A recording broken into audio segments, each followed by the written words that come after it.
Hello everyone, I want to thank you all for coming here today. My name is Daniel Plattner. I'm a sports psychology consultant and here to tell you all about the facts about the new and upcoming business Fit Formula. Before I dive into my evaluation of Fit Formula, first let me tell you about Fit Formula. Fit Formula is a rising and upcoming fitness facility that is defined by its high intensity and goal-oriented workout system. With scientific-based knowledge on the different aspects of fitness, Fit Formula is divided into three main categories. The first category is sports performance. Within this category for Fit Formula, the main goal is to help athletes and others obtain their peak fitness levels to elevate their ability to a whole new playing field. Athletes coming here hoping that trainers can help them make the next leap in their athletic career.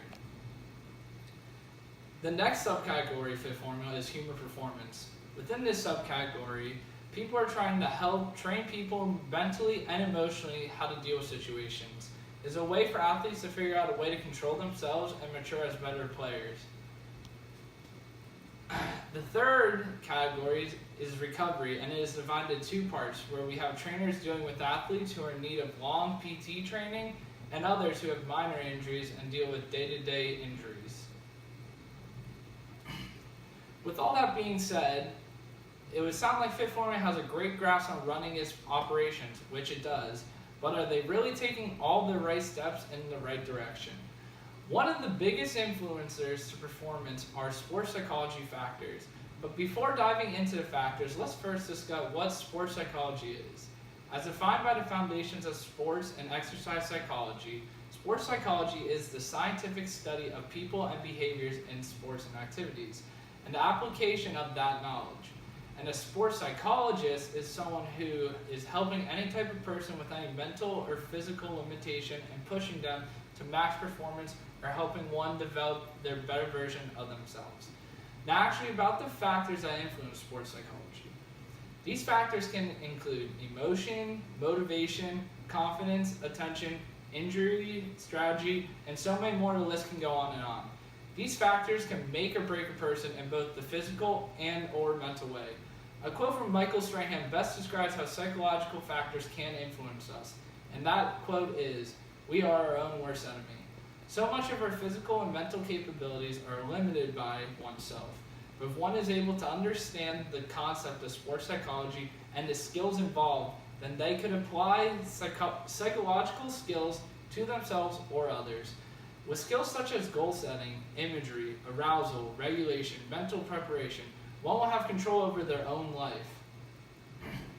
Just to give an example of how psychological factors can affect performance, a study conducted by Ms. Constanzo and fellow colleagues tested how negative stimuli can affect how one feels. They did so by showing a control group and the athletes images over a set amount of time and asked how they felt.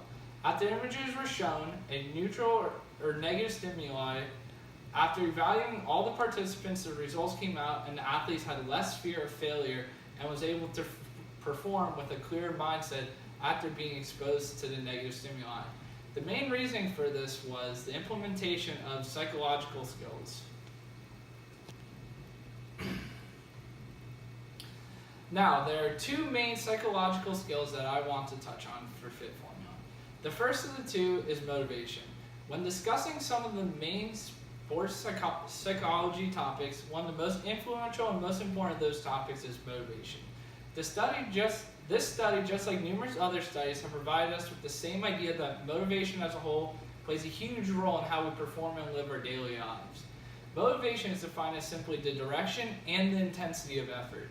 This intensity and motivation is derived from two main points, and those are personal factors and situational factors. For example, let's say you are a very competitive and high-value character. You work at a business that is offering a promotion to whoever can make the most sales within the next month.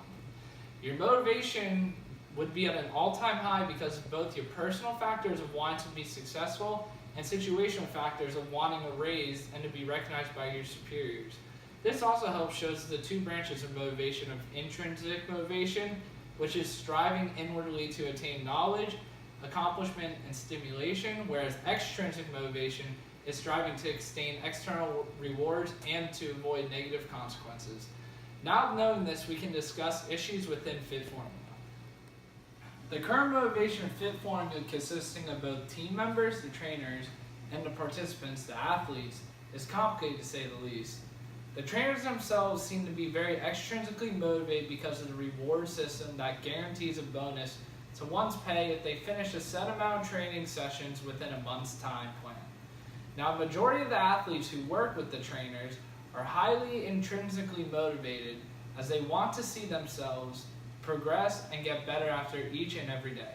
However, there are some athletes who are amotivated, meaning they have little to no self-determination. They feel this way because sometimes they feel that the trainers are not fully caught up to the trends and knowledge at the activities that they should be performing, and the athletes are scared of injury or don't approve of the method at hand. The organization as a whole is set to follow the self-determination theory of wanting to fulfill the needs of autonomy, competence, and relatedness. With that, the organization also uses the social cognition theory, which is an interaction between the environment, cognition, and behavioral outcomes.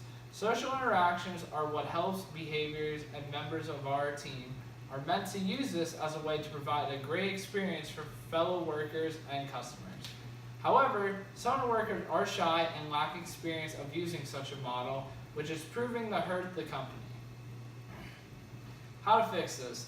I think one of the easiest and quickest resolutions that can be used is to set a general guideline for building motivation.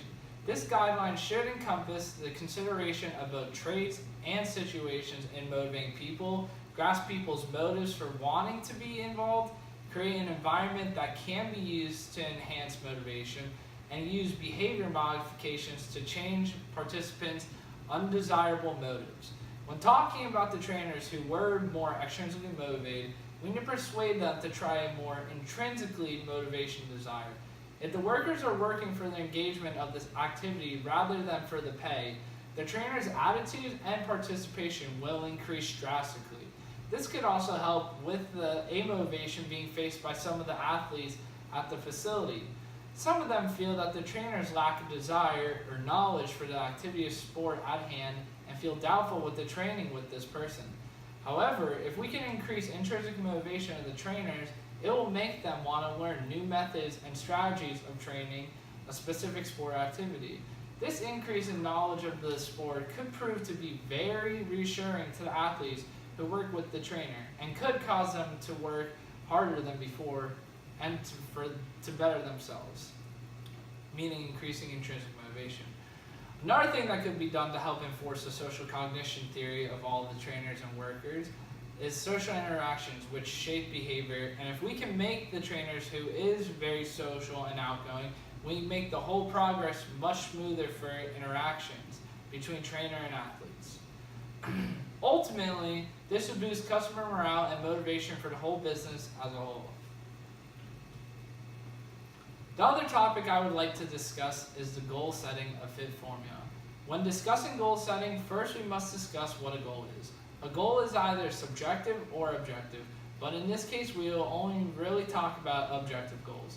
A goal can be intrinsically motivating or extrinsically regulating. These goals are attained as standard proficiency for a specific task in a set amount of time. Goals can be viewed to have a main focus of outcome performance or process goals. All these goals have unique characteristics that play an ultimate role in how one will do when trying to achieve goals for oneself. Outcome goals are focused mainly on the results of an event performance. Performance goals are focused on achieving performance standards, and process goals are goals that focus on executing skills successfully. In general, we have most control over process goals and least control over outcome goals. One should have a combination of these goals and a mixture of both short and long-term goals to help guarantee ultimate success. Now, once goals are created, the real process begins with implementing the goal setting into real life. Goal setting can influence self-efficacy, emotion, attention, and motivation, so it's key to follow the right procedure of goal setting. The process of implementing a successfully goal-setting process is to set systematic and empirical goals every day that are measurable, to allocate enough time to set and accomplish goals, to have a mixture of short-term and long-term goals, and to make sure goals are challenging but attainable, and to be able to evaluate and self-regulate oneself. Fit Formula uses an ideal mix of goal types between outcome, performance, and process goals when helping athletes create goals. Fit Formula focuses mainly on outcome goals for its athletes and want to provide athletes with the ability to achieve these event goals. For the organization itself, Fit Formula tries to follow the use of performance goals to match their performance standards to that of fellow competitors. Many trainers in Fit Formula have an understanding of how to create an efficient goal-setting process, but some of the trainers have created their own guidelines of an effective goal-setting program that is proving to upset athletes as they are not obtaining the goals they thought they would. With an increase of new trainers who are following their own goal-setting systems has led to a recent decline of athletes coming in. How to fix it? To start, Fit Formula needs to create a focus to their athletes to focus on creating and implementing more process goals into their goal mix. Outcome goals are one of the least controllable types of goals. The idea of only making athletes pursue outcome goals is unethical, and the main focus for trainers to focus on the athletes is to train them to use more process goals. Process goals are those that you can control. Even if you fail from an outcome goal, if you include process goals, you can benchmark and see how much you have improved in all aspects of the sport. A step forward is a step in the right direction. A golden quote that really does describe that use of process goals in creating the ideal mix of goal types. Another thing that could be done to help the issue of trainers using their own goal setting strategy, Fit Formula should create a guideline that all trainers need to follow for when they implement a goal setting for an athlete. This guideline should contain the ideas that goals are what provide direction and intensity of efforts. Goals should be a mixture of short and long-term goals. Goals should be specific. Goals should be measurable and easy to evaluate. And training goals should be more relevant than competition goals. The objective for Fit Formula is to maximize athletes' own capabilities to the fullest. That means more than just sport, but in other situations besides the sport. To wrap everything up, Fit Formula, being a young and upcoming fitness business, has a lot of potential. There are a few minor issues with how business operations run, but through the use of psychological intervention, Fit Formula has much promise in becoming a very successful business. Thank you for your time, everybody, and have a great rest of your day.